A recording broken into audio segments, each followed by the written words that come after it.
3 € par mois, quelques heures de travail et aucune connaissance technique, c'est tout ce qu'il va te falloir pour créer ton premier site internet cette année. Enchanté, moi c'est Théo, je suis web designer depuis plus de 5 ans et dans cette vidéo tutoriel, je vais te guider étape par étape dans la création de ton premier site avec WordPress. Alors comme je ne voulais pas faire une énième vidéo tutoriel sur WordPress, je te propose 2 choses. La première, c'est que j'ai créé des modèles rien que pour toi, gratuits et facilement personnalisables, qu'on va voir comment installer et customiser un peu plus tard dans la vidéo. Et la deuxième, c'est que si tu mets en commentaire le nom de ton site avec une petite description, j'irai l'analyser et je te ferai un retour avec quelques conseils pour l'améliorer. Allez, comme on a beaucoup de choses à faire, on va pas perdre plus de temps, c'est parti. Pour pouvoir commencer à utiliser WordPress et à mettre en ligne ton site, tu vas avoir besoin de 2 choses qui sont obligatoires et malheureusement payantes. Ces 2 choses, c'est un nom de domaine et un hébergement. Pour ce qui est du nom de domaine, c'est tout simplement l'adresse de ton site. Comme une entreprise qui va déposer un nom de marque, toi tu vas réserver un nom de domaine pour que tu sois le seul détenteur et qu'on puisse y accéder sur Internet. Le nom de domaine, ça se paye et se réserve à l'année et c'est à peu près 10 € par an. Et pour ce qui est de l'hébergement, ça va être un serveur sur lequel va être stocké les fichiers de ton site pour qu'il soit accessible 24 heures sur 24, 7 jours sur 7 et partout dans le monde. Là, le prix peut changer du tout au tout selon beaucoup de critères, mais ici je vais te recommander l'un des hébergeurs les moins chers, spécialement fait pour les débutants et celui que j'utilise personnellement. Ok, donc dans ce tutoriel, on va passer par l'hébergeur Hostinger, donc c'est celui que j'utilise sur tous mes projets perso, mais aussi les projets que je peux avoir avec des clients. C'est d'après mon expérience le plus adapté pour les débutants, à la fois parce qu'il est très simple d'utilisation, ce qui n'est pas le cas de beaucoup d'hébergeurs où il y a beaucoup de paramètres et en termes de configuration, ça peut être vite compliqué pour un débutant. Et c'est aussi un des hébergeurs qui propose le meilleur rapport qualité-prix avec des offres entrée de gamme qui sont quand même assez accessibles. Et aussi, un point qui est quand même assez important, c'est qu'il propose un plan satisfait ou remboursé de 30 jours. Donc en fait, rien ne t'empêche de suivre le tutoriel en passant par Hostinger. Et si au bout de quelques jours ou quelques semaines, tu te rends compte que c'est pas adapté à tes besoins, tu as juste à leur envoyer un petit message, il ne pose pas de questions et il te rembourse sous quelques jours. Un point quand même qui est assez important aussi, c'est que Hostinger fait partie des partenaires des vidéos et des formations que je propose. Et il m'a proposé un code promo de moins 10%. Donc je te le mets dans la description de cette vidéo. Et au moment de ta commande, je vais te montrer juste après comment utiliser le coupon. Tu auras moins 10% sur ton hébergement. Donc pour ça, on va d'abord se rendre dans l'onglet hébergement et on va voir qu'il y a plusieurs hébergements possibles. Tu verras peut-être, il y en aura un qui te sautera aux yeux, c'est l'hébergement WordPress qui peut être intéressant. Tu te dis, bon, on va créer un site WordPress, donc la logique voudrait qu'on prenne un hébergement WordPress. Mais en réalité, il est un tout petit peu plus cher que l'hébergement classique, qu'ils appellent ici hébergement web. Et au final, il n'y a pas une plus-value suffisamment intéressante pour prendre un hébergement WordPress. Donc ici, on va se contenter de l'hébergement web qui est largement suffisant. On clique dessus, on se rend un peu plus bas sur la page et on va voir qu'il y a plusieurs formules. Donc hébergement à l'unité, hébergement premium et hébergement business. Si c'est ton premier site, je peux déjà te dire que l'hébergement business, c'est pas la peine de s'y intéresser. On va soit choisir à l'unité, soit premium. Si on descend un peu plus bas, on verra des informations sur les différentes fonctionnalités des 2 formules. Je vais pas rentrer dans les détails techniques parce que la plupart des choses, en fait, ça va demander un peu d'explication et c'est possible que ça t'embrouille plus qu'autre chose. En fait, la seule question vraiment intéressante à se poser, c'est est-ce que tu veux créer un seul site ? Donc là, c'est marqué un seul site web, ou est-ce que tu sais déjà que tu veux créer plusieurs sites ?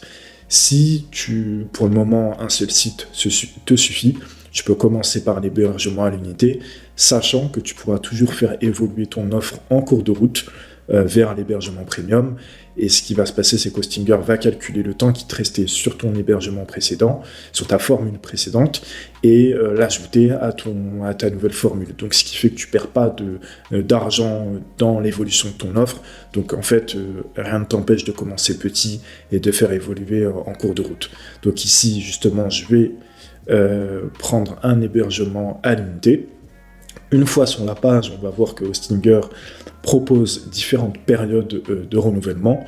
Donc ici, à minima, je te conseille de prendre la période 12 mois, sachant que si tu prends plus, tu vas payer moins cher sur la durée.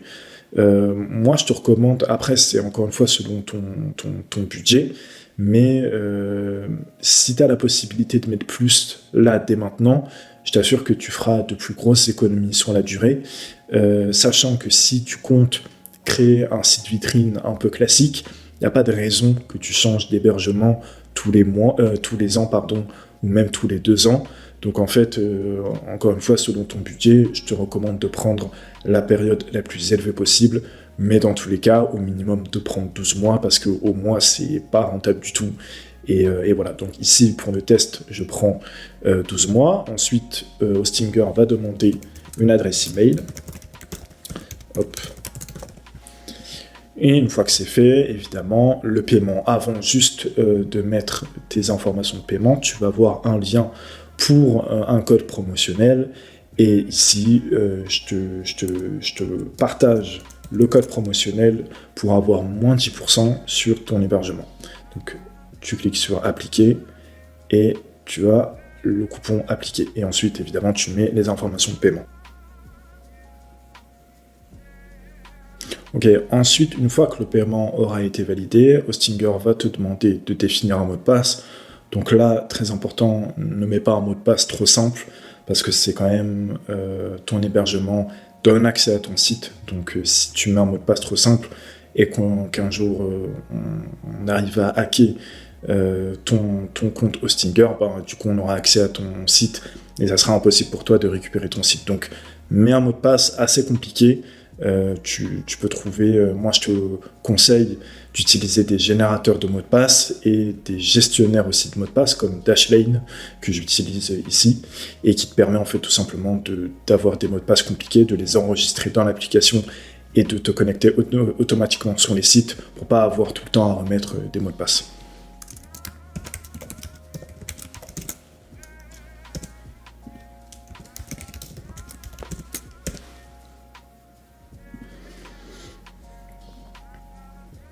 Ok, une fois que c'est fait, tu verras, donc là tu as accès à ton tableau de bord Hostinger, et sur ce tableau de bord, tu vas voir un peu plus bas configuration et single web hosting, où tu vas pouvoir cliquer sur le bouton configuration. Donc il y a un assistant de configuration qui va se lancer, et tu vas pouvoir le suivre, il y aura différentes étapes, ça prend pas beaucoup de temps. Là tu peux ignorer cette étape. Ensuite, tu vas pouvoir cliquer sur créer un nouveau site web, donc sélectionner. Tu cliques ensuite sur WordPress. Et ensuite, donc là, Hostinger va te demander les informations de connexion à ton site WordPress. Donc là, c'est ce qui va te permettre en fait d'accéder à ton tableau de bord WordPress. On va le voir juste après. Mais ici, donc tu peux laisser l'adresse email que tu avais entrée un peu plus tôt. Mais je te conseille de ne pas mettre le même mot de passe que tu viens de mettre pour Hostinger, parce que, encore une fois, si les mots de passe sont similaires, il suffit que un site se fasse hacker pour que que le hacker puisse accéder à tous les sites sur lesquels tu t'es inscrit. Donc fais toujours attention de créer des mots de passe différents sur les sites sur lesquels tu t'inscris.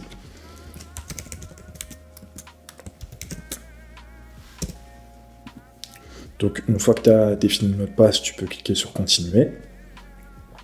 Là, Hostinger te propose des extensions populaires à ajouter sur ton site web. Donc là, on verra ça un peu plus tard, mais dans un premier temps, tu peux cliquer sur passer. Ensuite, pareil pour les modèles de sites, on va passer cette étape, on verra comment utiliser d'autres types de modèles. Ensuite, Hostinger va te demander d'associer un nom de domaine à ton hébergement. Une petite chose importante, si tu avais sélectionné la formule hébergement premium qu'on a vu un peu plus tôt, tu auras un nom de domaine offert la première année sur ton hébergement. Si comme moi, tu as pris un hébergement à l'unité, et ben dans ces cas-là, tu vas devoir réserver et acheter un nom de domaine tout de suite. Donc pour ça, tu cliques sur le bouton sélectionner, et c'est ici que tu vas pouvoir voir si déjà le nom de domaine que tu veux est disponible, ce qui n'est pas forcément garanti. Donc, une fois que tu as écrit ton nom de domaine, tu cliques sur rechercher. Ton nom de domaine, j'ai oublié de préciser, est composé d'un nom et est composé d'une extension. Donc les extensions, c'est .fr, .com, .org, .net, il y en a beaucoup des extensions. Si tu te demandes laquelle choisir entre .fr et .com, moi, j'ai tendance à recommander le .fr parce qu'il est mieux, les sites en .fr sont mieux référencés sur Google en France. Donc si déjà tu sais que tu ne vas pas développer ton activité à l'international en dehors de la France, je te recommande de prendre en .fr. Si par contre tu sais déjà que tu veux étendre ton activité à l'international, tu peux prendre un .com qui est en fait l'extension internationale. Donc tu cliques ensuite sur rechercher. Là, dans mon cas présent, le nom de domaine que j'ai entré est disponible à l'achat, c'est ce qui est marqué ici. Si ce n'est pas le cas, tu as deux possibilités. Soit tu cliques sur Alternative et là, Hostinger va te proposer des mélanges à la fois de noms de domaine où on garde le nom, mais on change l'extension, ce qui permet d'avoir des noms de domaine disponibles, ou alors des déclinaisons en fait du nom tout en gardant l'extension que tu as indiquée. Donc ici, je retourne dans Résultats et je clique sur Acheter maintenant. Ensuite, tu vas avoir la page de paiement sur laquelle, comme pour l'hébergement, tu vas avoir des périodes de renouvellement qui iront de 1 an à 3 ans. À la différence de l'hébergement, là, tu n'as pas d'avantage, tu n'as pas des promotions si tu prends 3 ans ou 2 ans, donc autant en prendre à l'année. Et ensuite, les informations de paiement que tu as entrées un peu plus tôt pour l'hébergement seront déjà enregistrées et tu auras juste à cliquer sur effectuer le paiement. Une fois le paiement validé, tu vas avoir des informations à rentrer par rapport à ton entreprise. Donc la première information, c'est le pays où tu habites, donc ici France. Tu peux soit laisser personnel ou entreprise dans le cas où tu veux déduire en fait l'achat de l'hébergement de tes frais d'entreprise. Moi, dans mon cas, à présent, je vais simplement mettre personnel. Et ensuite, tu auras les informations, les coordonnées de contact que tu vas pouvoir remplir. Et une fois que tu auras rempli les informations de contact, Hostinger va finir la configuration, donc va lier le nom de domaine que tu viens d'acheter à l'hébergement que tu viens aussi d'acheter. Donc là, tu as les informations. Donc ici, Hostinger va héberger ton site, enfin le serveur de ton site sera en France, ce qui est une bonne chose parce que ça fera en sorte que ton site soit plus rapide. Plus les serveurs sont proches de là où les personnes veulent accéder au site, plus le site est rapide. Donc ici, on laisse évidemment France, le nom de domaine qu'on a acheté, le type de logiciel qu'on a installé sur notre serveur, et enfin l'email administrateur dont on va se servir pour se connecter à la fois à son site WordPress et à son compte Hostinger. Une fois que tout est OK, on clique sur finalisation de la configuration, et pour finir, Hostinger va lancer la fin de la configuration qui va durer quelques secondes, voire quelques minutes selon ta Wi-Fi, selon ton débit Internet. Et une fois que c'est fait, on pourra accéder à notre site WordPress.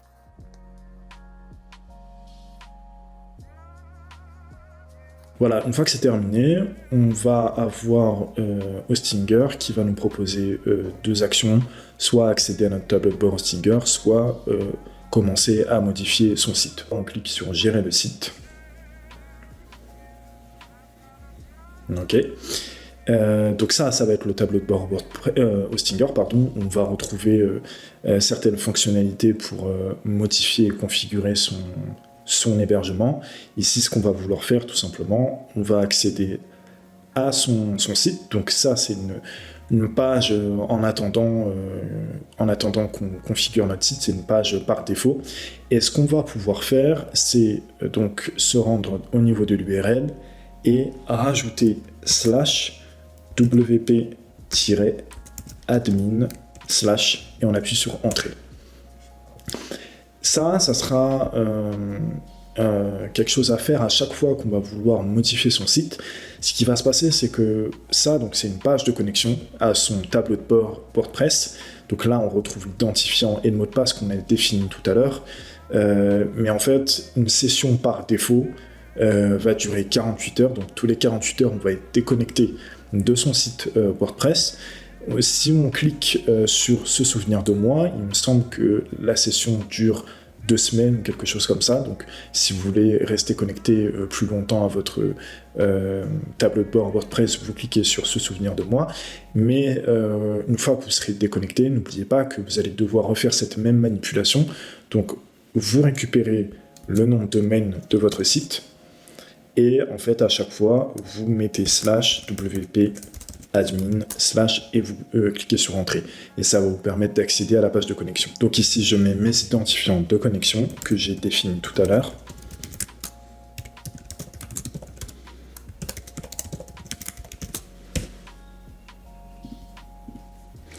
Et une fois que c'est fait, je suis connecté à mon tableau de bord WordPress. Une des premières choses qu'on va tout de suite faire, c'est que au moment de l'installation de WordPress, Hostinger a mis par défaut des extensions qu'on ne va pas forcément utiliser dans un premier temps. Donc la toute première chose à faire, c'est de se rendre dans le menu extension, dans l'onglet extension, de cliquer sur ensuite le sous-onglet extension installée. Et en fait, on va retrouver des extensions, encore une fois, qui ne sont pas utiles dans un premier temps. Donc ce qu'on va faire, c'est cliquer sur la première case à cocher, ce qui va faire qu'on va cocher toutes les cases d'un coup. On va cliquer dans un premier temps sur désactiver. Et on va refaire la même manipulation et on va supprimer toutes les extensions. On aura la possibilité, quoi qu'il arrive, de remettre les extensions un peu plus tard, mais là, dans un premier temps, pour y voir plus clair dans son tableau de bord, on va le mettre le plus vierge possible. Voilà, maintenant c'est fait, donc on a son tableau de bord, et on va pouvoir commencer à modifier son site de fond en comble, de A à Z. Ça y est, donc le logiciel WordPress est installé sur ton hébergeur et ton site est prêt à être configuré. Et pour justement commencer à modifier ton site, tu vas avoir besoin d'accéder à ton tableau de bord WordPress, ou autrement appelé back-office. C'est dans cette partie que tu vas par exemple pouvoir créer de nouvelles pages, modifier le design de ton site, ajouter de nouvelles fonctionnalités, faire des mises à jour, etc. Cette partie de ton site, elle va être accessible que par toi et être protégée avec les identifiants que tu as créés un peu plus tôt. Donc maintenant qu'on a accès à notre tableau de bord WordPress, on va pouvoir faire tout un tas de modifications sur notre site. Et une des premières choses qu'on va vouloir faire, c'est basculer de la partie invisible de notre site. Donc là, on est un peu dans la partie invisible de l'iceberg, c'est la partie que les utilisateurs ne peuvent pas voir, à la partie visible, donc comment notre site est vu par n'importe quel utilisateur, n'importe quel visiteur plutôt. Et donc pour ça, en fait, il suffit de cliquer sur l'icône maison avec à côté notre nom de domaine pour basculer sur notre site comment il est vu par tous. Là, il y a un petit bug qui fait que je n'ai pas la barre horizontale tout en haut. Si je rafraîchis la page, en fait, je vais retrouver la barre horizontale qui, en fait, me montre que je suis connecté à mon site WordPress. Les utilisateurs, les visiteurs du site ne verront pas cette barre horizontale. Eux, ils verront que la partie du dessous. Mais si vous voyez cette barre, c'est qu'en fait, vous êtes connecté à votre site. Et c'est ce qui permet aussi de rebasculer vers le tableau de bord. Donc pour ça, on clique sur de nouveau l'icône qui était en forme de tableau de bord et on bascule sur l'autre partie de notre site. Maintenant, je vais expliquer grosso modo les fonctionnalités standards de WordPress. Il n'y en a pas beaucoup, c'est fait exprès. Au départ, le logiciel propose des fonctionnalités qui vont convenir à tous les types de sites pour pas surcharger non plus les sites. Et ensuite, je vais expliquer un peu plus tard dans ce tutoriel comment on va pouvoir ajouter de nouvelles fonctionnalités pour créer des sites plus perfectionnés que ce qui nous est proposé au départ. Une chose importante, c'est évidemment les mises à jour. Donc quand on se connecte à son tableau de bord, tu verras plutôt. Une des choses très importantes sur WordPress, c'est qu'il faut se connecter de temps en temps pour pouvoir faire des mises à jour. Les mises à jour, elles vont être affichées ici, donc dans l'onglet tableau de bord, et tu vas pouvoir voir les mises à jour qui sont disponibles sous forme de pastilles rouges. Donc il te suffit de cliquer sur l'onglet mises à jour. Tu descends un peu plus bas, donc les mises à jour, en fait, elles sont réparties en différentes catégories. On a des mises à jour d'extension, de thèmes, de traduction, et des mises à jour qui concernent en fait le logiciel WordPress. Là, on va savoir pourquoi, mais en fait, il n'y avait pas de mise à jour disponible, parce qu'on voit que toutes les extensions sont à jour, les thèmes et les traductions, mais tu verras tout simplement que quand il y aura des extensions et des thèmes qui devront être mises à jour. Tu auras juste un bouton relativement simple avec marqué mettre à jour et tu pourras mettre à jour les différentes parties de ton site. Les mises à jour, c'est important parce que ça propose pas seulement que de nouvelles fonctionnalités, ça permet de temps en temps de rectifier des problèmes de sécurité, de patcher des problèmes de sécurité. Donc fais attention à bien les faire régulièrement parce que un site WordPress qui n'est pas mis à jour assez régulièrement, c'est un site vulnérable à des attaques de hackers. Et dans ces cas-là, tu peux facilement te faire voler ton site et les informations qui sont dessus. Donc, fais les mises à jour assez régulièrement. Tu verras que plus tu mets des extensions, plus tu auras des mises à jour constamment disponibles sur ton tableau de bord. Mais en tout cas, nous, dans un premier temps, on n'en a pas encore pour le moment. Donc ensuite, on verra un onglet articles. Donc là, tout de suite, je vais t'expliquer quelle est la différence entre article et page. C'est quelque chose qui peut être un peu... qui peut ne pas être très clair au début. En fait, une page, comme son nom l'indique, c'est une page, mais c'est tout ce qui va être, par exemple, page d'accueil, page à propos, page service, page contact, toutes les pages qui peuvent être sur ton site.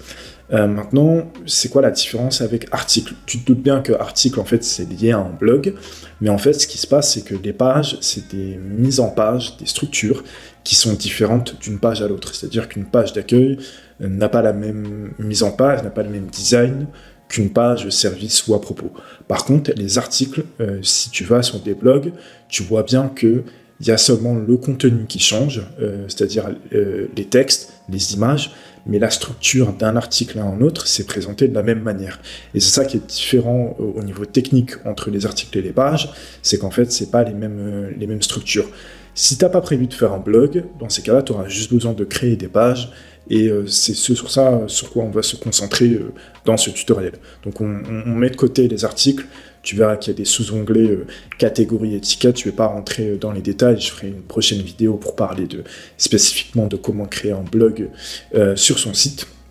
Ensuite, on a un onglet médias. Donc en fait, à chaque fois que tu vas importer une image, une vidéo, une icône sur ton site, ça va apparaître dans ta médiathèque et tu vas pouvoir supprimer certains fichiers. Et en fait, la médiathèque, tous les fichiers qui sont stockés dans ta médiathèque sont en fait stockés sur ton serveur et tu peux très bien, en fait, une fois que tu as importé des images ou des vidéos sur ton site, tu peux très bien les supprimer de ton ordinateur, elles resteront quand même présentes dans ta médiathèque. Ensuite, donc, comme on l'a vu, on a la partie, l'onglet pages, où on va pouvoir créer différentes pages avec le bouton ajouter. Ensuite, on a les commentaires. Donc, en fait, par défaut, les commentaires sont activés sur les articles. Et aussi, par défaut, tous les sites WordPress proposent une fonctionnalité de blog, parce qu'au départ, en fait, c'était ce que WordPress proposait, de pouvoir créer des blogs avant de pouvoir créer des sites vitrines ou des sites e-commerce ou tout autre type de site. Donc, ils ont laissé cette fonctionnalité par défaut. Dans notre cas, comme on ne va pas faire de blog, c'est pas très intéressant, mais tu verras qu'en fait, tu as la possibilité pour chaque commentaire de désapprouver, répondre, de supprimer les commentaires sur ton site. Ensuite, on a l'onglet Apparence qui, lui, va nous permettre d'installer un thème, donc un modèle de site sur notre site. Donc on verra ça un peu plus tard dans le tutoriel. Mais par défaut, en fait, il y a toujours un thème qui est installé. Donc WordPress propose des thèmes tous les ans, des nouveaux thèmes qui sont très minimalistes, très très simples, mais qui sont juste là pour... c'est pas les thèmes qu'on utilise... que la plupart des gens utilisent, mais ils sont là parce qu'il y a besoin d'un thème par défaut. Donc tu vois 2023, 2021 et 2022 en anglais. Ensuite, on a l'onglet extensions. C'est là, comme je te disais, où juste avant, on a supprimé les extensions installées par défaut par Hostinger. Là, on va avoir accès à énormément d'extensions dans le répertoire officiel de WordPress. On verra un peu plus tard comment en installer. Ensuite, on a l'onglet compte. Donc, dans le cas où tu veux où tu as besoin, où tu veux travailler avec d'autres personnes sur ton site, tu vas pouvoir créer des comptes qui n'auront pas tous le même rôle. Selon le rôle que tu vas définir au nouveau compte, la personne ne pourra pas faire ce qu'elle veut avec ton site. Seul l'administrateur peut faire ce qu'il veut sur ton site, mais il y a des rôles intermédiaires qui permettent de faire certaines modifications, qui permettent par exemple de simplement créer de nouveaux articles sur ton site, mais qui ne peut pas créer de nouvelles pages, qui ne peut pas modifier le design de ton site. Une chose que tu peux faire là tout de suite, moi j'ai tendance à faire, j'aime pas trop les couleurs par défaut de WordPress, donc tu peux changer, tu cliques donc sur ton compte, normalement tu es tout seul pour le moment sur ton site WordPress, et tu peux modifier en fait les couleurs de ton tableau de bord. Donc à toi de choisir ce que tu préfères parmi toutes les couleurs. Pour terminer, on a 2 onglets que tu vas normalement pas trop utiliser, sauf juste après on va voir une chose à faire, mais l'outil, personnellement je l'utilise jamais, et je sais que ça fait longtemps que je fais des sites WordPress, mais j'ai jamais utilisé cet outil. Et ensuite on a l'onglet réglages qui en fait regroupe tous les réglages de ton site, des choses qui peuvent avoir plus ou moins d'importance. Mais une chose que tu vas devoir faire tout de suite, c'est d'aller dans l'onglet permalien. Et une fois dans cet onglet-là, en fait, tu vas devoir cliquer sur titre de la publication et tu vas mettre à jour, tu vas enregistrer les modifications. Et en fait, ça va avoir comme effet de changer la structure de tes liens qui de base n'étaient pas optimisés pour le référencement et qui n'étaient pas clairs aussi. Et en mettant un titre de la publication, tu auras des URL beaucoup plus clairs et beaucoup plus adaptés pour les moteurs de recherche. Une fois que tu as fait ça, voilà, on a vu les différentes parties de ton site. Tu vois qu'il n'y a pas beaucoup de choses, mais plus on va mettre des extensions, plus en fait il va y avoir des onglets qui vont s'ajouter à ton tableau de bord WordPress. Pour le moment, c'est relativement simple. Et on a vu à peu près les grandes fonctionnalités par défaut de WordPress. Depuis quelques années déjà, c'est de plus en plus rare de créer un site web en partant de zéro. À part les entreprises qui ont les moyens de payer des développeurs et des web designers pour créer des sites sur mesure, aujourd'hui la plupart des sites web sont créés à partir de modèles. Ces modèles qu'on appelle aussi thèmes ou templates, il y en a pour tous les goûts, tous les cas de figure et aussi tous les budgets. Sauf qu'ici, je vais te montrer 2 méthodes pour que tu puisses commencer à installer un modèle de site sans débourser 1€ supplémentaire. La première méthode, ça va être des modèles de sites que j'ai moi-même réalisés et qui sont spécialement faits pour les freelances ou les solopreneurs. Sauf que si jamais tu te retrouves pas dans ce cas de figure ou que tu ne trouves pas ton bonheur dans les modèles que je te propose, je vais te montrer une deuxième méthode, là encore gratuite, pour des modèles un peu plus généralistes. Donc une des premières choses qu'on va faire, une fois qu'on a notre site WordPress configuré, c'est importer un modèle de site. Parce que comme tu vois, en fait, le thème par défaut proposé par WordPress est quand même très minimaliste. Il y a quasiment rien. De toute manière, c'est pas fait pour qu'on se base sur ça pour créer un site. On va importer un modèle plus développé et je vais te montrer tout de suite 2 méthodes pour importer un modèle de site gratuit. La première méthode, comme je te disais, c'est des modèles que j'ai moi-même réalisés, qui sont faits plutôt pour les indépendants et pour les solopreneurs, enfin pour les freelances. Et en tout cas, pour le moment, c'est pas, peut-être dans quelques temps, ça sera, j'étendrai le spectre et je proposerai d'autres modèles pour d'autres types d'activités. Mais en tout cas, dans un premier temps, c'est mon focus il est sur ce type d'activité. Et donc, je te mets un lien dans la description pour pouvoir accéder à mon site Sitopia où tu vas retrouver les modèles dont je te parle et tu vas pouvoir les importer sur ton site. Donc, une fois que tu es sur le site, tu vois qu'il y a des modèles qui te sont proposés. J'en ai fait quelques-uns et tu peux cliquer sur n'importe quel modèle qui te fait envie, ou tu peux très bien tester tout simplement les modèles que je te propose. Encore une fois, ils sont gratuits, donc tu prends pas trop de risques. Et une fois que tu es sur la page du modèle en question, tu peux juste cliquer sur page unique.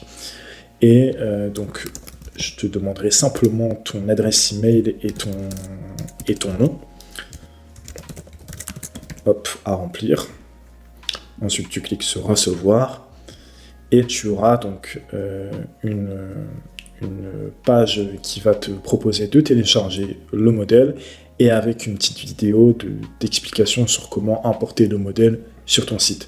Bon, il n'y a pas besoin de voir la vidéo parce qu'on va le faire ensemble là tout de suite, donc tu as juste à cliquer sur télécharger avec le nom du modèle en question. Avant, donc là tu vois que c'est un fichier zip qui contient 2 fichiers, enfin qui peut contenir plus de fichiers, mais là dans le cas présent que 2 fichiers. Avant d'importer, ce qu'on va devoir juste faire, c'est aller dans l'onglet extension, ajouter, et ajouter une extension qu'on va utiliser un peu plus tard dans le tutoriel qui s'appelle Elementor, et tu auras juste à cliquer sur le bouton installer.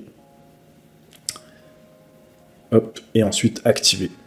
C'est avec cette extension qu'on va pouvoir modifier le modèle de site que je te propose.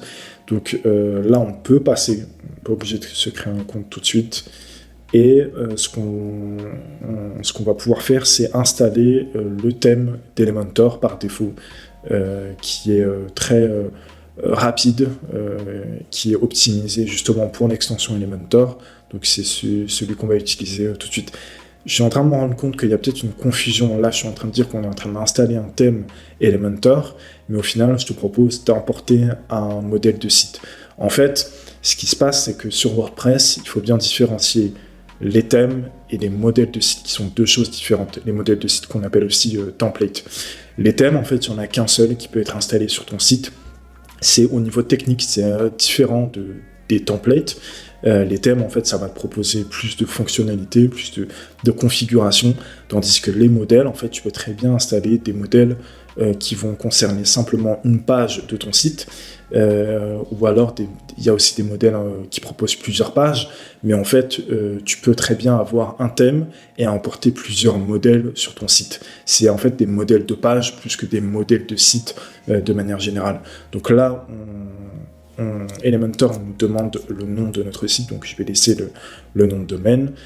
Ici, je vais passer, on verra un peu plus tard comment mettre le logo, et on va tout simplement partir d'une page vide, donc en cliquant sur la première proposition, Blank Canva. Ok. Ici, donc ça, c'est une nouveauté d'Elementor. Bon, malheureusement, Elementor n'est pas totalement traduit en français. Ça va venir. De base, il est quand même traduit, mais là, en fait, il y a des nouvelles fonctionnalités. Au moment où je tourne cette vidéo, il y a de nouvelles fonctionnalités qui sont proposées et les traductions, elles ne sont pas encore faites à ce niveau-là. Donc, tu peux juste activer les containers. Hop. Et ici, en fait, tu auras juste... peut-être que ce que je te montre là, ça sera plus proposé quand tu regarderas la vidéo, mais en tout cas, là, c'est les nouvelles fonctionnalités proposées par Elementor. Donc en fait, il va falloir que tu actives Container Flexbox, tu le mets actif, tu cliques aussi sur Editor Top Bar, éléments imbriqués, et ça, tu peux laisser les deux là, tu peux les laisser par défaut, et tu enregistres les modifications. Une fois que c'est fait, ce qu'on va pouvoir faire, tout simplement, c'est d'aller dans l'onglet page et d'ajouter une nouvelle page. Donc là, on va avoir la possibilité de donner un titre à notre page. Donc là, je mets accueil, tout simplement. On a différents réglages ici qu'on verra plus tard. Mais une fois qu'on a donné le titre, on va voir un bouton modifier avec Elementor ici. Donc on clique. Et on se retrouve sur notre page qui est vide, avec un certain nombre d'informations que je vais t'expliquer un peu plus tard. Ici, ce que je vais tout simplement vouloir faire, c'est ouvrir mon fichier zip que tu as téléchargé juste avant, dans lequel il va y avoir un dossier. Et dans ce dossier, en fait, il y a une page aide si jamais... tu as des problèmes pour importer le modèle, tu as juste à double-cliquer sur ce fichier. Et en dessous, un autre sous-dossier dans lequel tu vas trouver le modèle à importer. Donc, il est ici. Ce que je vais vouloir faire, c'est que tu vas retrouver à chaque fois sur chacune de tes pages un encart avec un bouton plus et un bouton en forme de dossier. Tu cliques sur le dossier. Ensuite, tu vas cliquer sur l'icône en forme de flèche qui pointe vers le haut et tu vas avoir la possibilité d'importer un fichier. Donc ici, je clique sur le dossier que j'ai ouvert, emporter, et enfin sur le fichier au format JSON. Ensuite, tu cliques sur activer et emporter. Il y a un petit temps de chargement, ça peut être plus ou moins long selon le modèle qui est importé, selon ta connexion internet. Et ensuite, donc ça, le modèle sera emporté dans ta bibliothèque Elementor et tu auras juste à insérer le modèle sur ta page.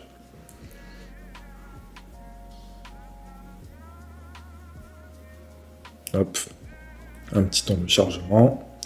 Et voilà, et on retrouve, on peut dérouler avec notre souris la page sur le côté droit, donc pas sur l'encart Elementor, mais sur la partie droite, on peut dérouler, on voit que toute la page a bien été emportée.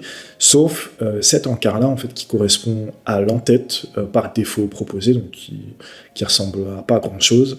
Si jamais tu emportes le modèle en question, ce que tu vas pouvoir faire, c'est te rendre dans la partie réglage de la page, parce que là, tu vois que l'entête, en fait, a déjà été créée au niveau du modèle. Tu cliques sur réglage, tu descends un peu plus bas, et tu vas pouvoir sélectionner au niveau du modèle de la page Elementor Canva.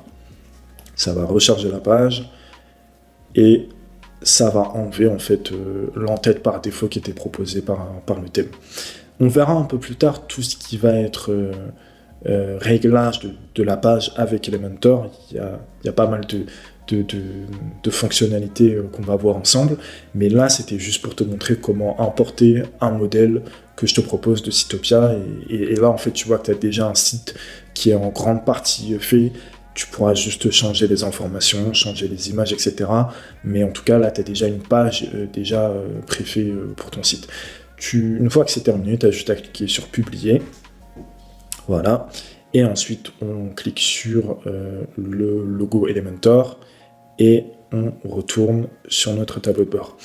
Une dernière chose, là ce qui va se passer, c'est que si je clique sur mon site, je vois qu'en fait c'est pas du tout la page que je viens d'importer, et donc pour faire en sorte que la page d'accueil qu'on vient de créer soit bien cette page d'accueil, il va falloir se rendre dans l'onglet Réglages, Lecture. Et ici, dans la première partie, on va avoir la possibilité de cliquer sur une page statique et de définir en fait tout simplement la page d'accueil. Et là, en fait, on va retrouver les différentes pages de notre site. Donc là, en l'occurrence, je l'avais appelé accueil. Donc je clique sur accueil et j'enregistre les modifications. Et là, si je retourne sur mon site, on voit bien que c'est bien la page d'accueil qu'on vient de créer et qui se propose par défaut sur notre site.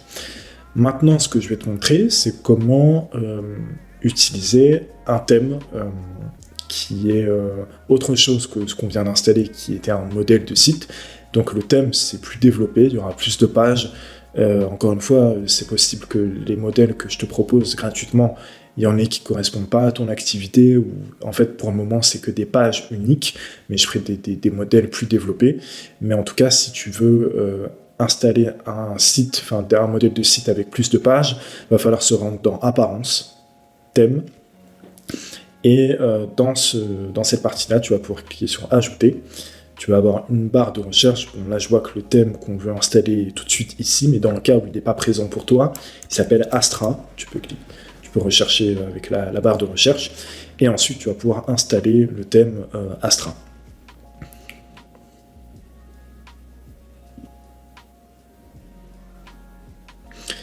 Une fois que c'est fait, donc tu vas retrouver un onglet qui va s'afficher sur ton tableau de bord WordPress avec un onglet Astra. Et ce que tu vas pouvoir faire, c'est cliquer du coup sur le tableau de bord d'Astra, et ensuite ils vont te proposer des extensions qui sont liées à Astra, et une d'entre elles qui est très utile, c'est des modèles de sites que tu vas pouvoir importer très facilement sur ton site WordPress. Donc tu peux cliquer sur Installer pour l'extension modèle de démarrage, hop, et ensuite tu vas avoir un assistant de configuration. Donc ici tu as une petite vidéo, on n'est pas obligé de regarder, et on clique sur le bouton pour démarrer. Là ici on va sélectionner Elementor parce que c'est l'extension qu'on va utiliser, c'est le constructeur de page qu'on utilise, et ensuite on va se retrouver avec tout un tas de modèles de sites proposés. Donc tu verras assez rapidement qu'il y en a certains avec un petit encart premium et d'autres pas. Dans le cas où c'est pas présent, c'est que les modèles proposés sont gratuits. Tout en haut, tu verras une barre de recherche avec des différentes options de filtrage, donc malheureusement qui sont en anglais, mais si tu veux trouver des thèmes, des modèles de sites qui sont spécifiques à ton activité, tu peux rechercher directement ici. Moi, ce que je vais faire, c'est que je vais installer. Dans cette liste, en fait, il y a des modèles de sites qui sont pour les sites e-commerce, pour des sites même de formation en ligne, et on en a d'autres qui sont tout simplement des sites vitrines. Dans notre cas, on va plutôt créer un site vitrine. Donc je vais installer par exemple celui-là, qui me paraît être pas mal. Ensuite, Astra va nous proposer en fait, bon déjà on peut voir le site avant de l'importer totalement sur notre site.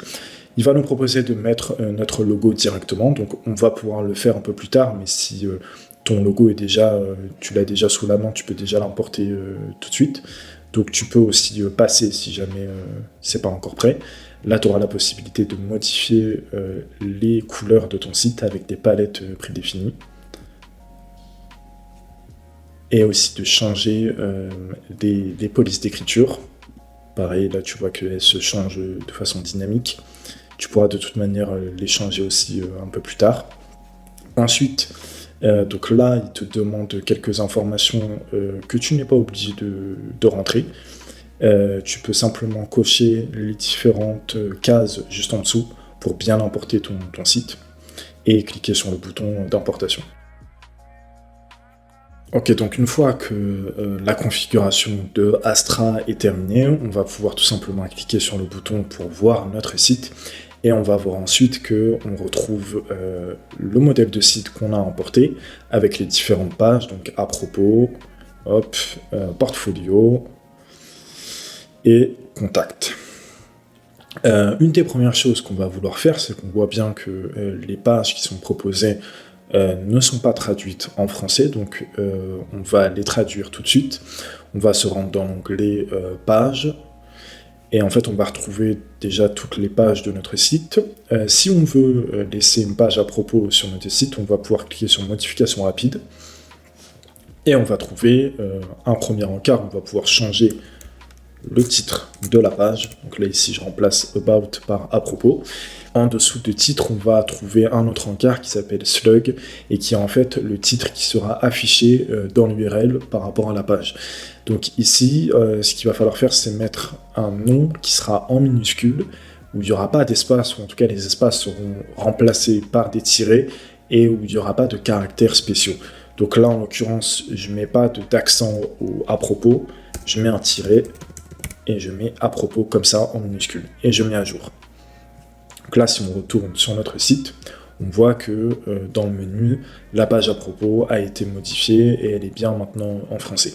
Donc portfolio, il n'y a pas besoin, contact non plus, mais si vous avez des pages un peu particulières qui ne sont pas encore traduites en français, vous pouvez les modifier comme ça, à chaque fois en cliquant sur modification rapide et en modifiant le titre et le slug de la page. Ok, donc deux choses à modifier qui sont très importantes sur un site, c'est l'entête, autrement appelée aussi header, dans laquelle on retrouve un logo, un menu principal et des fois un bouton, et le pied de page, qu'on appelle aussi footer, où on retrouve d'autres éléments et dont généralement par défaut, il faut à tout prix qu'il y ait une page mention légale et une page de politique de confidentialité. Ça c'est indispensable, c'est obligatoire sur un site d'avoir ces deux pages présentes dans le pied de page. Donc pour modifier l'entête et le pied de page, on peut cliquer sur le bouton personnaliser, ou alors on peut se rendre ici dans apparence et retrouver le bouton personnaliser. Et dans cette partie, on va retrouver constructeur d'entête et constructeur de pied de page. Donc là, on commence par l'entête, et on va retrouver en fait le logo, donc titre du site et logo, menu principal et le bouton. Donc il suffit simplement de cliquer sur un des éléments pour pouvoir changer soit son contenu, soit son apparence. Donc là ici par exemple, si je veux changer le logo, je clique sur le bouton logo. J'ai pas spécialement de logo de près. Là je clique sur pas de recadrage, mais si jamais je voulais recadrer un peu mon logo, je pouvais faire ça par exemple. Donc là, je clique dessus, donc ça modifie mon logo. Je peux modifier aussi sa largeur. Le titre du site, dans le cas où vous n'avez pas de logo, mais il y a assez peu de chances que vous affichiez seulement le titre du site.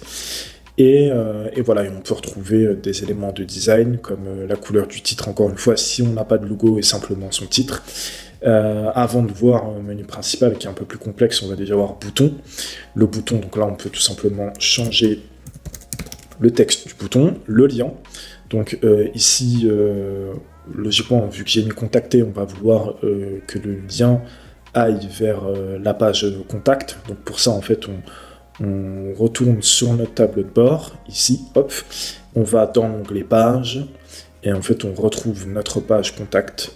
On clique sur voir, et ce qu'on va tout simplement faire, c'est copier-coller l'URL, et hop, voilà, l'afficher ici. Donc, quand la personne va cliquer sur le bouton, ça va la renvoyer vers la page contact.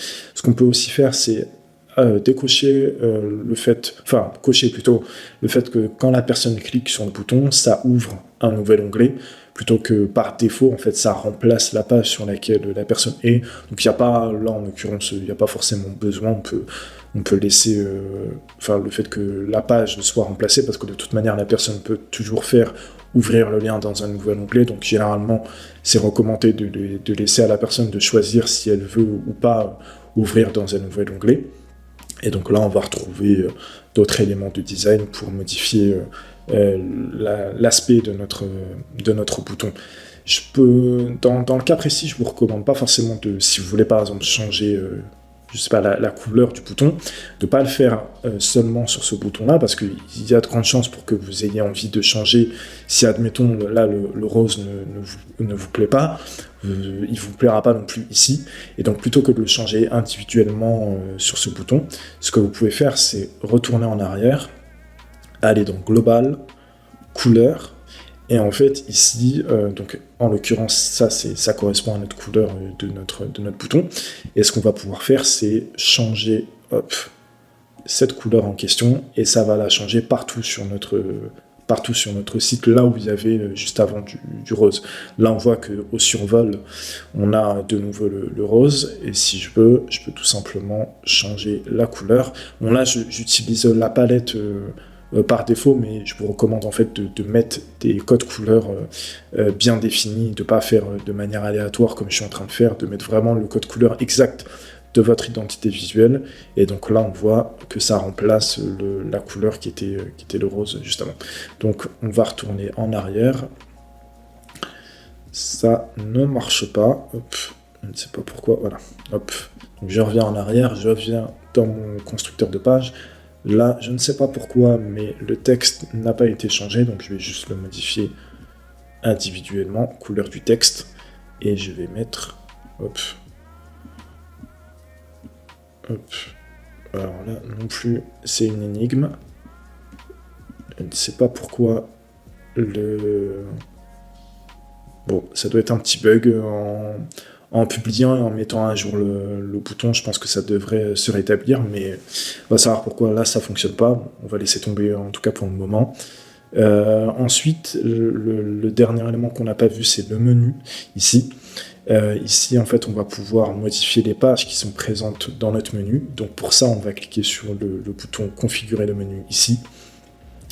On va retrouver différents types de menus, donc menu principal, secondaire, et aussi le menu de pied de page. Donc ici, c'est notre menu principal qu'on va vouloir modifier. Donc on clique ici. Donc on voit que là, le nom du menu, c'est « Main Menu », qui veut dire en fait menu principal en anglais. Donc on peut changer, hop, le titre de notre menu. Donc on va savoir pourquoi il a été effacé, donc je vais publier et rafraîchir ma page, parce que ça doit être un bug. Voilà, donc on refait la même manipulation, on clique ici, ça ira plus vite. On voit qu'au final, ce qui était un bug tout à l'heure, c'est résolu. Des fois, il suffit juste de rafraîchir. On clique sur configurer le menu, on reclique de nouveau ici, et en fait, on va retrouver nos différentes pages qui composent notre menu. Ici, ce qu'on aura la possibilité de faire, c'est de changer le titre qui sera affiché. Je te recommande plutôt de modifier le nom des pages plutôt que de modifier simplement le titre ici. Là, en l'occurrence, le fait qu'il y ait home à la place de accueil, ça me plaît pas trop. Donc, ce que je vais tout simplement faire, c'est aller dans toutes les pages et modifier home qui est ici. Donc, je vais le renommer accueil et je mets accueil ici aussi. Je mets à jour. Donc là, ça va pas afficher directement, mais si je réactualise la page, bon, je vais le faire. Ça, tu vas voir directement que ça s'est actualisé. Hop. Donc je refais la même manipulation, je reviens. Ensuite, ce qu'on va avoir la possibilité de faire, c'est rajouter de nouvelles pages. On clique ici, et en fait, on va retrouver toutes les pages de notre site dans cet encart. Et si jamais, par exemple, tu veux créer tout de suite là, une nouvelle page, il y a une page qui n'est pas présente, par exemple, je mets test, hop, j'ajoute, ça vient s'ajouter à mon menu, et en fait, automatiquement, il y a une nouvelle page qui vient de se créer sur mon site, qui s'appellera test et qui sera vide pour le moment, mais en tout cas, si tu veux déjà construire ton menu sans même avoir créé toutes les pages, tu peux le faire directement ici. Si jamais il n'y a pas de page ou que tu veux rediriger vers un lien externe, tu peux le faire avec des liens personnalisés. Donc là, je te donne un exemple. Si je veux créer, je sais pas trop pourquoi, mais si je veux créer un lien vers Google, bah, j'ai juste à mettre le lien Google. Je mets ici, hop, et je l'ajoute à mon menu. Voilà. On ferme le bouton et on retrouve notre bouton Google. Et là, je ne peux pas cliquer dessus parce que je suis en mode de modification, mais une fois sur notre site, on pourra cliquer, ça redirigera vers le site Google. Donc là, je vais le retirer quand même. Et pour retirer, en fait, il suffit juste de cliquer sur le bouton retirer en ouvrant l'onglet. Et la dernière chose que tu vas sûrement peut-être vouloir faire, c'est réorganiser les différentes pages, enfin leur ordre dans le menu. Donc il suffit de cliquer sur les flèches pour changer leur position. Donc là, je peux mettre la page à propos en dernier, par exemple, elle est ici. Et tu peux créer des sous-onglets de pages en cliquant sur les flèches ici. Hop. Donc là, ce qui va se passer, c'est que ça va être un sous-onglet d'accueil. Donc là, je vais le remettre par défaut comme une page principale. Mais tu peux créer voilà, différents sous-onglets si jamais tu veux organiser un peu les différentes pages. Voilà, une fois que ça c'est fait, donc tu as les différentes pages de ton menu qui sont prêtes. Et la dernière chose que tu vas peut-être vouloir faire, c'est soit rajouter des éléments, soit modifier la structure de ton en-tête. Ce que tu peux faire, c'est que tu peux déplacer en fait tout simplement les éléments sur la ligne. Et tu vois que là, j'ai mis le logo au centre, le menu à gauche. Et tu peux faire ça, tu peux les déplacer un peu où tu veux sur la ligne. Tu peux aussi créer une en-tête un peu plus développée en créant par exemple, là si j'appuie sur le bouton plus, je peux ajouter des boutons, des icônes sociales. Donc là on retrouve Facebook, etc. On clique dessus, on peut enlever certaines icônes. Si on clique sur l'onglet, on va pouvoir mettre l'URL là de ton compte Facebook, enfin de ta page Facebook. Tu peux rajouter d'autres icônes, comme par exemple, ce qui peut être intéressant, c'est email et phone pour téléphone. Et ce que je te conseille de faire, si tu veux mettre ton email, plutôt que de simplement mettre l'email, ce que tu vas pouvoir faire, c'est écrire mail tout, 2 points, et tu mets ton email juste après. Et ce qui va avoir pour effet, en fait, tout simplement, hop, je suis trompé, que quand la personne clique sur l'icône, ça va ouvrir une fenêtre avec son gestionnaire d'email et elle va pouvoir envoyer un email directement sans avoir à retaper l'email dans son gestionnaire d'email. Pour le téléphone, tu as juste à mettre le numéro de téléphone et quand la personne sera sur son smartphone et si elle clique dessus, il y aura une petite fenêtre qui va s'afficher pour lui demander si elle veut appeler le numéro en question. Donc ça, c'est bon, et tu peux aussi là déplacer en fait les différents éléments à différents endroits, comme on a vu, et en créant en fait différentes lignes, tu as la possibilité d'en créer 3. Tu peux, voilà, généralement on met les icônes sociales plus en haut, et puis on laisse une structure un peu standard comme ça, et voilà. Maintenant que tu as les fondations de ton site, on va pouvoir s'attaquer à la personnalisation de chacune des pages et des éléments qui les composent. Pour personnaliser au maximum ton site, il va falloir que tu installes une des extensions les plus populaires de WordPress qui s'appelle Elementor. C'est une extension qui va non seulement te permettre de customiser chacune de tes pages en modifiant les textes et les images et différentes sections, mais tu vas aussi avoir la liberté de rajouter de nouvelles sections et contenus sur tes pages existantes et même en créer de nouvelles en partant de zéro. Ok, donc ce qu'on va commencer à faire maintenant, c'est de modifier le contenu de nos pages, et donc pour ça on va utiliser l'extension Elementor qu'on a installée un peu plus tôt. Et pour commencer à personnaliser un peu nos pages avec Elementor, on peut s'y prendre de deux façons. La première, c'est en fait de se switcher en fait sur notre site et on va retrouver un bouton modifier avec Elementor. Donc là, en l'occurrence, si je clique dessus, ça va modifier ma page d'accueil, mais si je me mets sur mon portfolio, ça va modifier cette page en question. Et la deuxième façon, c'est de se rendre dans l'onglet Pages, et on va retrouver en fait toutes les pages, et avec à chaque fois un bouton modifier avec Elementor quand on passe la souris sur nos différentes pages. Il se peut que parmi les pages, donc là tu vois, il y a marqué Elementor, mais il se peut qu'il y en ait où il n'y ait pas marqué Elementor, parce qu'elles ne sont pas encore adaptées à Elementor, et pour ça, il suffit simplement de cliquer sur Modifier, et tu vas retrouver un bouton Modifier avec Elementor tout en haut, et qui va te permettre de modifier la page avec Elementor. Donc, ici, ce que je veux, c'est modifier ma page d'accueil, donc je clique sur mon bouton, et je vais me retrouver face à l'éditeur Elementor. Donc, une partie de la page va te consacrer justement à voir les changements qu'on fait directement sur la page. Donc tu peux voir que tu peux défiler toute ta page, et qu'en fait en passant déjà pour commencer ta souris sur les différents éléments, tu vas avoir un certain nombre d'informations, donc déjà des encarts, des boutons, et c'est déjà pas mal. La toute première chose que tu peux faire, c'est de cliquer sur n'importe quel élément. Donc là c'est une image ou un titre.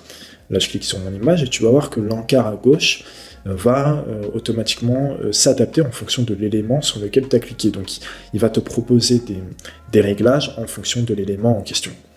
Les réglages qu'il va y avoir ici sont différents d'un...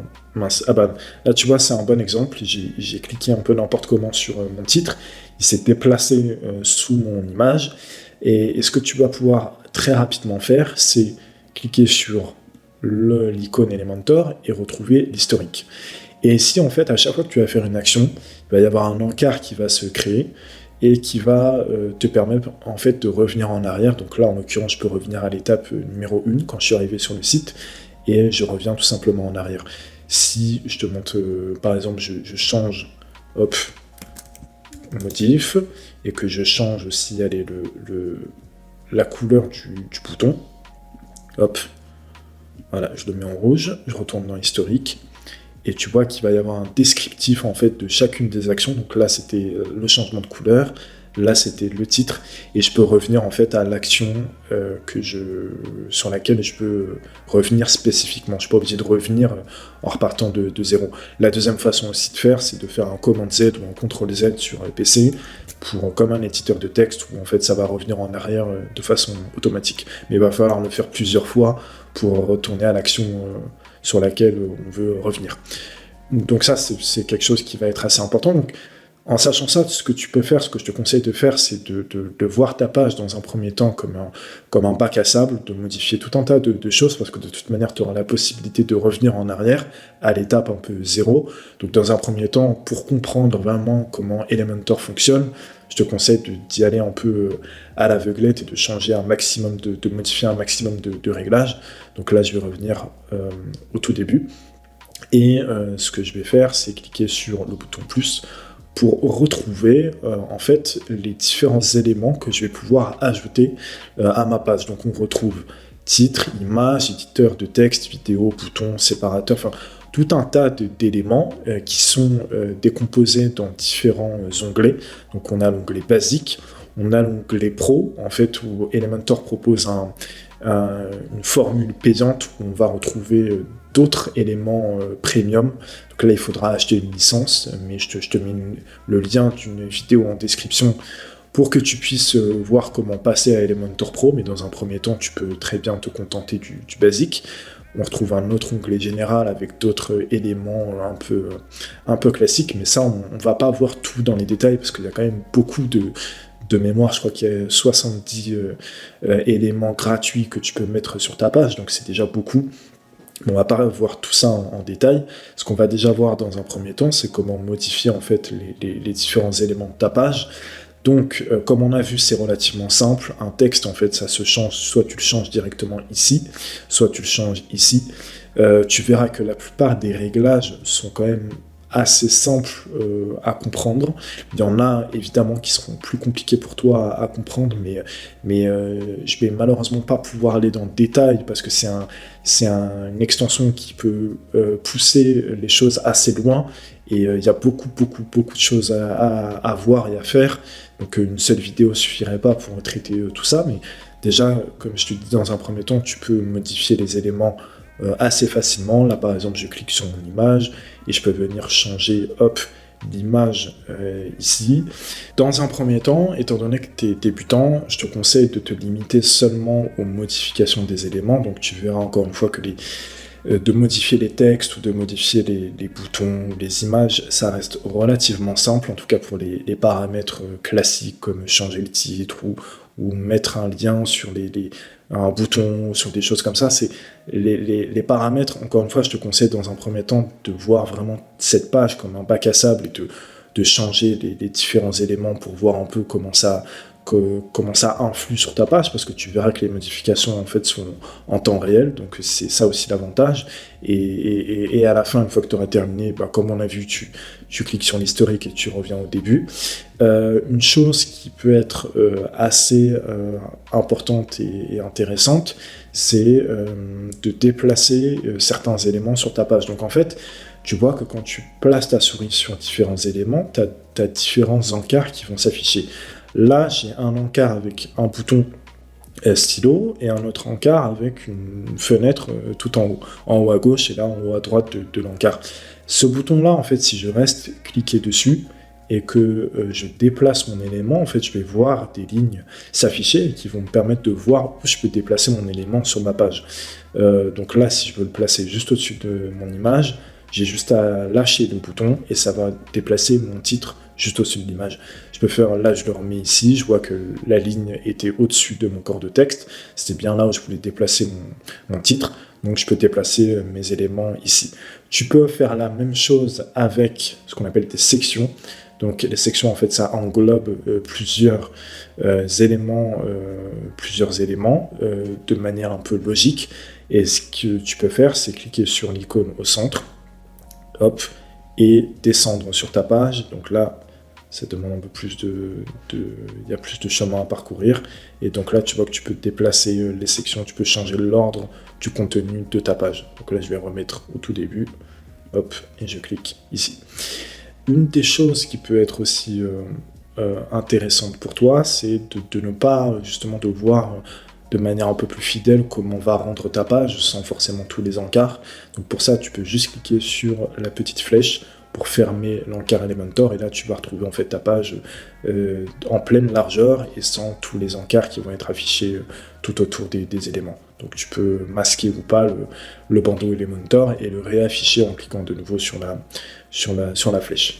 Une chose qui peut être aussi importante mais un poil plus complexe, c'est de voir comment rend ton site sur différentes tailles d'écran, sur différents formats. Donc là c'est téléphone, tablette ou ordinateur, donc tu peux le voir de manière un peu dynamique. Et je ne vais pas trop rentrer dans les détails de comment rendre parfaitement son site responsive, mais si tu as installé un modèle de qualité de site, tu n'auras pas forcément besoin de faire beaucoup de modifications sur ton site, parce que ça peut arriver des fois qu'il y ait des éléments qui ne soient pas correctement affichés sur mobile ou tablette, et dans ces cas-là, ça demande justement certaines modifications. Par exemple, je te donne un exemple très rapide. Là, j'ai activé le mode mobile, et admettons que je veux que ce bouton soit pas à gauche, mais soit centré sur mobile. Je clique sur mon bouton, donc j'aurais pu cliquer aussi de cette manière, et je vois une ligne pour l'alignement. Je clique sur alignement, et en fait, tu verras que certains des réglages, il y a une petite icône qui affiche le mode sur lequel on est, donc si on était sur ordinateur, il y aurait un ordinateur d'affiché, une icône ordinateur d'affiché, et ce réglage montre qu'en fait, quand je vais modifier ce réglage, ça va s'appliquer seulement au mode que j'ai sélectionné. Donc là, si je reviens en mode ordinateur, je vois qu'en fait, mon bouton il est de nouveau centré à gauche, comme c'était le cas avant, et si je me mets sur tablette, même chose, il est centré à gauche, alors que sur mobile, il est centré au centre. Donc c'est le cas de certains réglages. Là, on va en trouver d'autres, comme rayon de la bordure, etc., des choses comme ça. Donc ça permet de changer quand même l'affichage selon le mode, enfin, si la personne est sur ordinateur, tablette ou mobile. Ok, donc la dernière chose que tu vas sûrement vouloir faire, c'est rajouter du contenu, parce que modifier du contenu sur ta page, c'est simple et assez rapide, mais peut-être que tu voudras soit supprimer aussi, ou rajouter du contenu sur ta page. Pour supprimer, c'est relativement simple, en fait, tu verras que tu peux supprimer des sections entières en cliquant sur la petite croix, donc c'est plutôt logique, ou alors tu peux supprimer des éléments en faisant un clic droit dessus, hop, et tu verras à la fin, il y aura la possibilité d'effacer l'élément en question.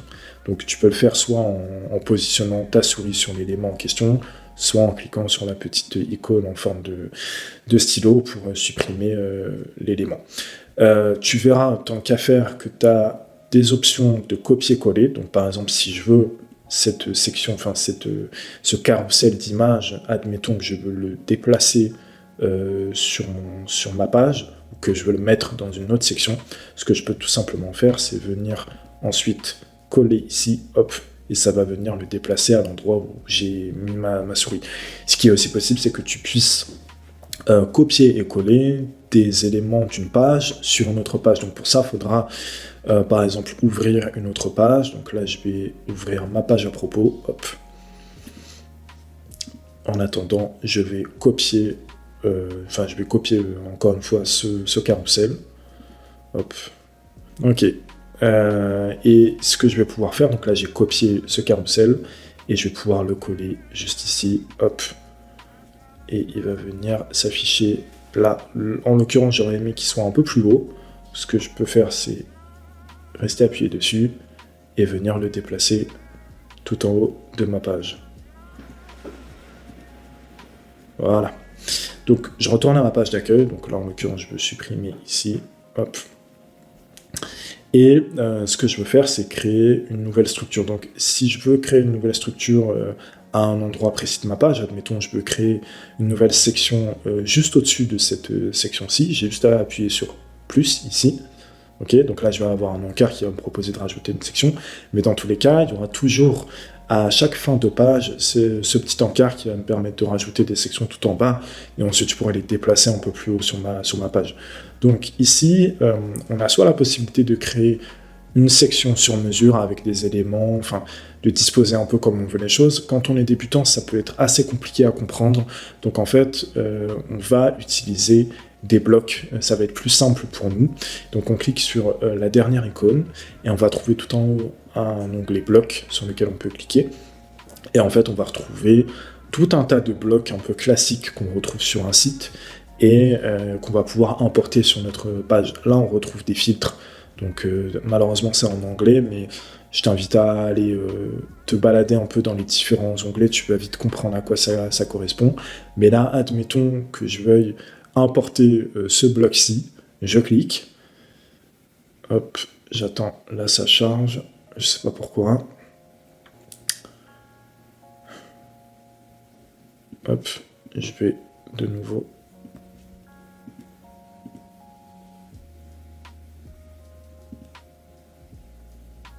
Ok, petit bug. Donc là, j'ai juste à cliquer sur importer sur le bloc. Ok, c'était très long pour ce que c'était. Mais là, du coup, on retrouve notre bloc. Alors, malheureusement, les images n'ont pas été correctement importées. Si, c'est bon. Je parlais trop vite. Et du coup, donc là, on retrouve tout simplement notre bloc. Donc, on peut faire ça à chaque fois en mettant autant de blocs qu'on veut. Donc, on vient ajouter des nouveaux blocs. Les blocs sont très minimalistes, c'est fait exprès. On va devoir adapter en fonction de l'identité de notre site.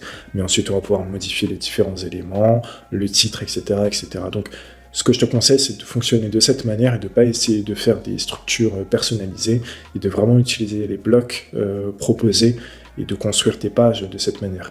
La dernière chose qu'on va voir, c'est comment créer une page sur mesure. C'est relativement simple. On va pas voir de A à Z comment faire, mais on se rend dans notre tableau de bord, on clique sur Ajouter. On nomme notre page, hop, on clique sur Modifier avec Elementor. Et en fait, là, bon, fais pas attention, c'était en test, mais du coup, tu vas pouvoir ajouter, comme on vient de le voir, différents blocs pour composer ta page. Et là, dans un premier temps, la première section qu'on voit sur un site, c'est le hero. Donc, tu peux cliquer là-dessus et tu choisis la présentation qui t'intéresse, tu ajoutes au fur et à mesure tes blocs, et ensuite, une fois que c'est terminé, tu vas trouver le bouton publier sur lequel tu vas pouvoir cliquer, et une fois que c'est fait, ta page sera en ligne. Fais bien attention à cliquer dessus pour bien que les modifications s'appliquent, et voilà, je pense qu'on a vu ensemble les bases, en tout cas d'Elementor. Et comme je t'ai dit, il y a des vidéos disponibles pour que tu puisses aller plus en profondeur sur comment modifier les différents éléments et comment utiliser Elementor encore plus, de manière plus approfondie. Voilà. Une des plus grandes forces de WordPress, c'est sa quantité astronomique d'extensions gratuites. C'est plus de 60 000 extensions, autrement appelées plugins, qui vont être disponibles gratuitement et qui vont te permettre d'améliorer ton référencement sur Google, d'optimiser la rapidité de ton site, de sécuriser ton WordPress, d'être en règle avec la loi RGPD et d'analyser le trafic de ton site. Et bien évidemment, encore beaucoup d'autres possibilités comme créer un nouveau type de site, e-commerce, marketplace, e-learning, blog, portfolio, etc. Donc pour terminer ce tutoriel, on va voir 5 extensions indispensables à installer sur n'importe quel site WordPress qui vont te permettre d'avoir des fondations solides et d'avoir un site le plus complet possible. La première extension qu'on va installer, elle va concerner le référencement naturel, qu'on appelle aussi le SEO, donc qui consiste à améliorer la visibilité et les positions de son site dans les différents moteurs de recherche. Donc pour ça, on va se rendre dans l'onglet Extensions, Ajouter, et on va venir rechercher l'extension Rank Math. Hop, on l'installe. Et on active. Là, Rank Math va nous proposer de créer un compte. Donc ici, on va commencer. Je te conseille de créer un compte à partir de ton compte Google. Donc hop, je me connecte. Et je viens activer le plan gratuit de Rank Math qui est largement suffisant. Je doute que tu aies besoin de passer au plan payant. Ensuite, donc, il y a l'assistant de configuration de Rank Math sur lequel on va pouvoir activer le mode avancé qui va nous donner accès à plus de réglages. Donc ça, si c'est ton premier site et que tu n'as jamais installé Rank Math, enfin que tu viens tout juste plutôt d'installer ton site, tu peux ignorer cette étape. Ensuite, on va te demander le type de site que tu es en train de créer. Donc ici, si tu fais un site vitrine, tu vas pouvoir sélectionner site pour les petites entreprises. Et en dessous, tu peux sélectionner soit laisser organisation par défaut, ou alors mettre local business dans le cas vraiment où ton activité ne se concentre que dans ta ville ou autour de ta ville. Si c'est pas le cas, tu peux laisser organisation. Ensuite, tu as le nom de ton site, donc tu peux laisser par défaut. Ça, tu peux laisser vide aussi. Pareil, tu mets soit ton nom d'entreprise, donc ton nom et ton prénom dans le cas où tu es une micro-entreprise, ou ton nom d'entreprise si tu as déposé un nom particulier. Ensuite, on a le logo pour Google, donc là, tu peux laisser par défaut, mais sinon, il faut que ton logo soit au format carré, et qui soit au minimum de taille affichée, donc 112 pixels sur 112 pixels. Donc tu peux faire des modifications sur Canva, par exemple, si tu veux modifier ton logo et l'adapter aux bonnes dimensions. L'image de partage social, en fait, ça va être une image qui va être affichée sur les réseaux sociaux quand on va partager ton site. Donc ça, tu peux le faire un peu plus tard, tu n'es pas obligé de le faire tout de suite, mais ça peut être intéressant de créer une image qui va donner envie aux gens de cliquer sur les liens quand tu partages en fait ton site. C'est l'image par défaut, donc qui va être appliquée à toutes les pages de ton site, mais tu peux modifier individuellement les pages. Donc, je vais te donner un exemple, ce sera plus parlant, par exemple sur Facebook. Je viens mettre le lien de mon site. Et tu vois en fait que l'image de partage social, c'est celle-là que j'ai configurée. Donc là, je l'ai fait individuellement pour la page d'accueil, mais ça sera cette image-là si tu définis l'image en question qui va être affichée, que ce soit sur Facebook, Twitter ou d'autres réseaux sociaux. Donc on retourne ici. Hop, tu peux cliquer sur enregistrer et continuer. Tu peux connecter ton compte RankMath, enfin ton site aussi, aux différents services de Google. Donc là, en l'occurrence, c'est Google Analytics et Search Console qui vont être, et Google Ads, Google Ads qui va être pour la publicité, Google Analytics pour analyser les statistiques de ton site, et Search Console qui va analyser tes positions dans le moteur de recherche plus précisément. Donc tu peux connecter ici tes services, on va voir un peu plus tard comment faire avec une autre extension, mais tu peux le faire aussi de cette manière. Donc ici je ne vais pas le faire de mon côté, mais tu peux le faire toi. Ensuite on a le plan de site, donc tu laisses cocher, ça aussi. Ici il n'y a rien à décocher, tu peux laisser par défaut. Hop, je quitte. Ensuite, on a les ajustements SEO. Donc là, tu peux laisser cocher, là, laisser décocher, et là, laisser cocher aussi. Tout ce qui est par défaut pour le moment, il n'y a rien à toucher. Là, on va avoir accès aux configurations supplémentaires. Donc, gestionnaire de rôle, c'est dans le cas où tu travailles avec d'autres personnes. Dans un premier temps, ça ne sera pas forcément le cas. Ensuite, les redirections 404, donc ça, tu peux activer pour le coup. Redirection aussi. En fait, quand il y aura une page qui sera supprimée ou il y aura une URL qui sera changée sur ton site, plutôt que de créer une erreur 404, comme ça arrive assez régulièrement, ça va rediriger vers une page active de ton site. Et sachant que les erreurs 404, ça pénalise en fait ton référencement dans Google, donc il faut éviter au maximum ce genre de bug. Donc tu peux activer ces deux options. Ensuite, on a les types de schémas. Donc là, pareil, tu peux laisser par défaut. Et voilà, donc là, tu te retrouves dans le tableau de bord RankMath. La dernière chose que tu vas pouvoir faire, c'est... donc il y aura différentes extensions que tu vas pouvoir activer sur RankMath. Et une extension qui est assez intéressante, c'est SEO Image, donc, que tu peux activer. Ensuite, une fois que c'est activé, tu cliques sur Réglages.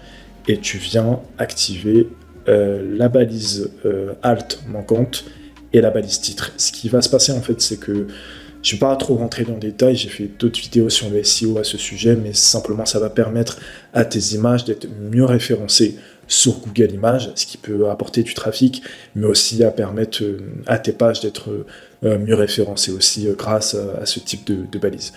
Voilà, RankMath, c'est un outil tout en un, très utile, très pratique, et ce qui est un des gros avantages, c'est qu'en fait sur tes pages, donc, il ne faut pas oublier d'enregistrer les modifications. Tu peux aller sur tes pages, donc là je vais sur ma page d'accueil, je clique sur modifier, et en fait je vais avoir un score SEO, juste ici, je clique sur le bandeau RankMath, et RankMath va me donner des conseils, des actions concrètes à mettre en place pour améliorer le référencement de ma page. Avant d'aller plus loin, ce qu'il faut que tu fasses, c'est que tu définisses un mot-clé pour chacune de tes pages sur lesquelles tu veux que ta page soit référencée, donc je sais pas, admettons, je mets SEO WordPress, je clique sur Entrée, hop, voilà. Et en fait, le score va être adapté en fonction du mot-clé que j'ai défini. Donc là, ce qu'il faudrait faire, parce que là, ma page n'est pas du tout optimisée pour ce mot-clé, mais c'est que je mette des titres avec SEO WordPress, que je mette des tags, que j'inclue ce mot-clé dans les textes. Tu peux dérouler en fait les différentes actions qui sont recommandées pour améliorer ton score. Et bon, là, il est rouge. Mais si tu dépasses, je crois, le score de 80 ou 90, tu vas avoir un score en vert et ça signifiera que ta page est bien optimisée pour être référencé sur le mot-clé en question. Mais j'ai fait des vidéos à ce sujet plus spécifiques sur le SEO, donc que je t'invite à aller regarder. Ensuite, la deuxième extension qu'on va pouvoir installer sur notre site, ça va être une extension pour la rapidité. Donc c'est à la fois important pour l'expérience utilisateur. Un site rapide, c'est toujours plus agréable qu'un site lent à charger, mais c'est aussi un des critères très importants aux yeux de Google pour mieux référencer les sites. Donc c'est très important d'avoir un site le plus rapide possible. Donc encore une fois, on se rend dans Extension et on vient chercher Hummingbird dans la barre de recherche. Et on va venir installer et activer l'extension. Ok. Ensuite, on va retrouver dans notre tableau de bord un onglet par rapport à l'extension qu'on vient d'installer. On clique dessus. Là, on va avoir un petit assistant de configuration. Donc, on peut laisser toutes les réglages par défaut.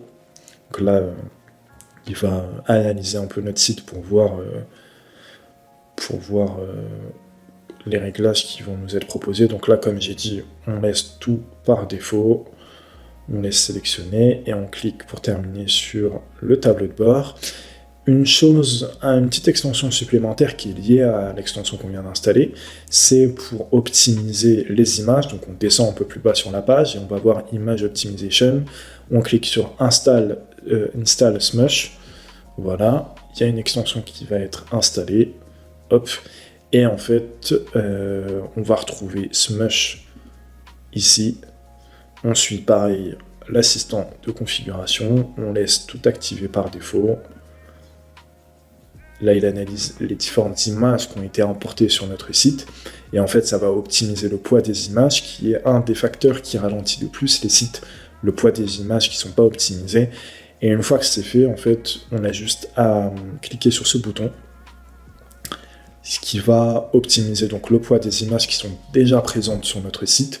Mais une fois qu'on importera plutôt de nouvelles images sur notre site, Smush en fait va les optimiser automatiquement, donc on n'aura pas à faire ce qu'on est en train de faire là, à faire manuellement une optimisation. Ça va se faire au fur et à mesure qu'on optimise les images. Bon, je vais pas aller jusqu'au bout parce que ça va peut-être prendre un peu trop de temps.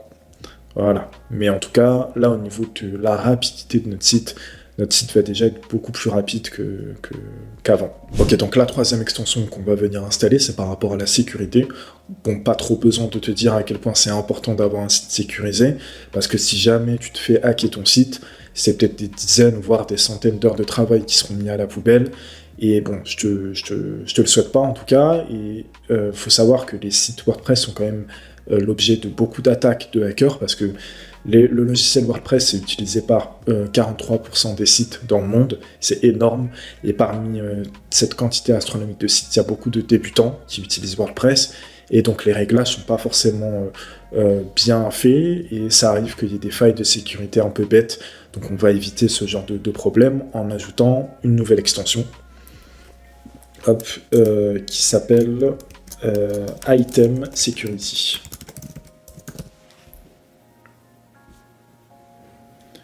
Hop, on vient installer comme à chaque fois et activer l'extension. Voilà, on va se rendre dans l'onglet configuration. Hop, là, Item va nous demander quel type de site on a. Donc si tu as un site vitrine, tu peux mettre brochure. Si c'est un blog, enfin bref, tu cliques sur le type de site qui te correspond. Ensuite, tu coches la case activer la vérification de sécurité. Tu peux mettre que c'est toi-même qui fais le site. Ensuite, ça, tu peux laisser décocher dans le cas où tu n'autorises pas des gens à s'inscrire sur ton site. Si tu n'as pas un site communautaire, c'est pas la peine d'activer cette option. Ensuite, on a différentes fonctionnalités. Donc là, tu peux laisser par défaut. Hop, tu cliques sur suivant. La double authentification, c'est pas nécessaire si tu as créé un mot de passe suffisamment robuste. Là, tu laisses par défaut. Pareil, hop, et là aussi. Au niveau des groupes, tu peux là pareil laisser par défaut. Même chose, passer les groupes utilisateurs, configuration recommandée pour tout le site. hop, suivant aussi. Ça, c'est les notifications. Tu laisses, ça sera envoyé à ton adresse email qui a été utilisée sur ton compte WordPress. Et tu cliques sur le bouton de finalisation pour sécuriser ton site. Et une fois que c'est fait, il y aura des réglages appliqués à ton site et qui permettront quand même d'avoir un site WordPress bien mieux optimisé qu'il l'était par défaut. L'avant-dernière extension à installer, ça va être par rapport à la loi RGPD, qui est en fait une loi qui protège les données des utilisateurs sur Internet. C'est une loi qui est passée il y a quelques années et qui oblige en fait les sites à respecter la collecte des données. Donc je pense que tu as dû assez facilement voir que maintenant sur la plupart des sites, c'est pas encore le cas sur tous les sites, mais la plupart des sites, on a un bandeau qui demande si on autorise ou pas la collecte des cookies. Donc ton site, il doit y avoir ce type de bandeau. Beaucoup font l'erreur de mettre simplement un bandeau qui dit que la personne accepte ou pas les cookies, mais qui en fait ne change pas fondamentalement le site. C'est une erreur. Ici, on va voir comment ajouter en fait ce bandeau de collecte de cookies qui va changer en fait, qui va réellement changer la façon dont ton site collecte les cookies. Donc pour ça, on va installer l'extension CookieYes. Hop, et on va l'installer sur notre site.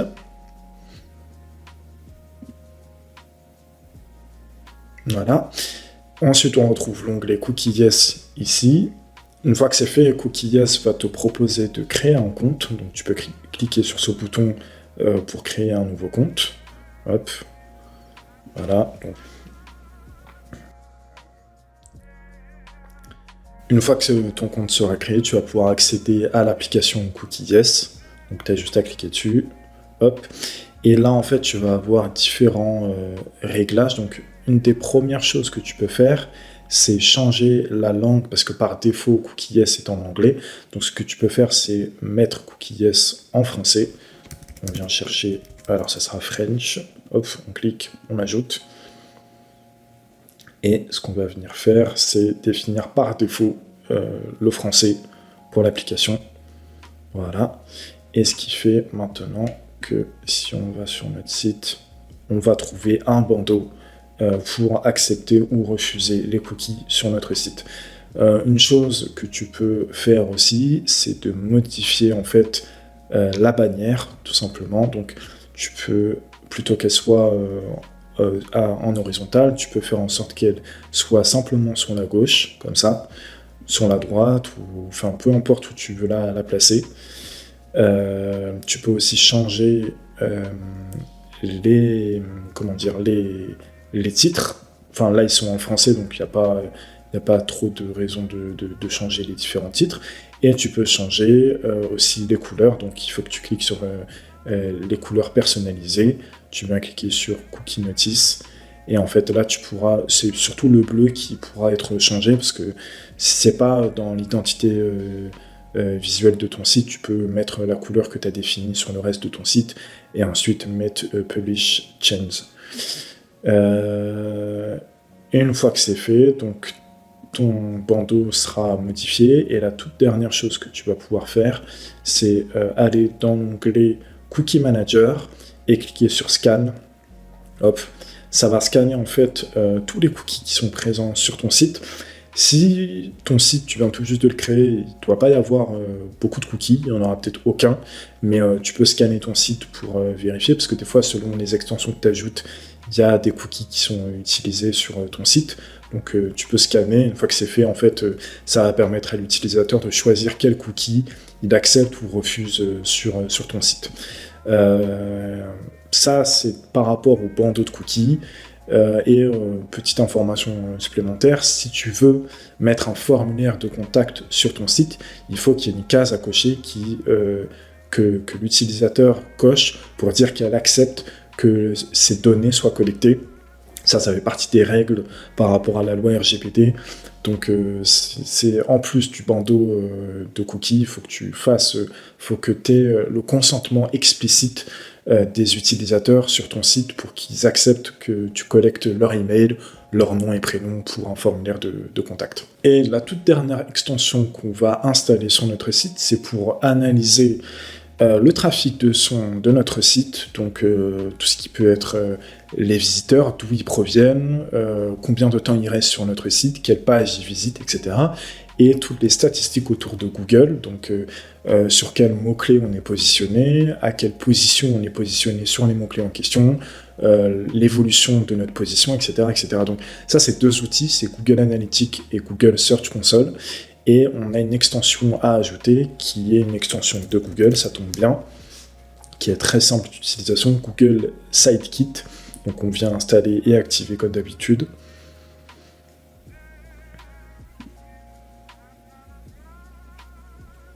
Ensuite, on va avoir un bandeau pour configurer Google Sitekit. Donc là, on coche la première case. On n'est pas obligé de cocher celle-là. On se connecte avec Google. Donc, bien évidemment, il faut un compte Google. Donc là, on va connecter son compte. Hop, on clique sur Continuer. Ensuite, on clique sur Valider.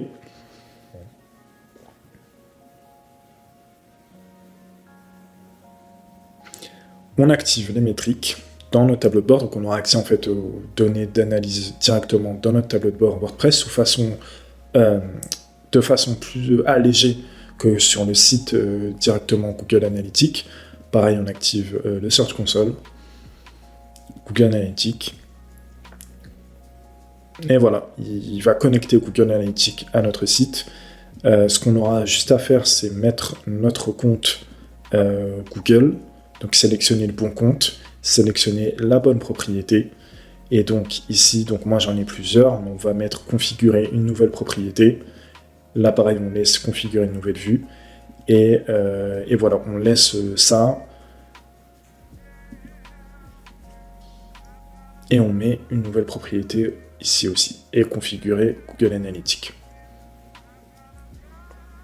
Là on clique sur continuer, on se reconnecte, on donne accès à un peu plus de choses à Google.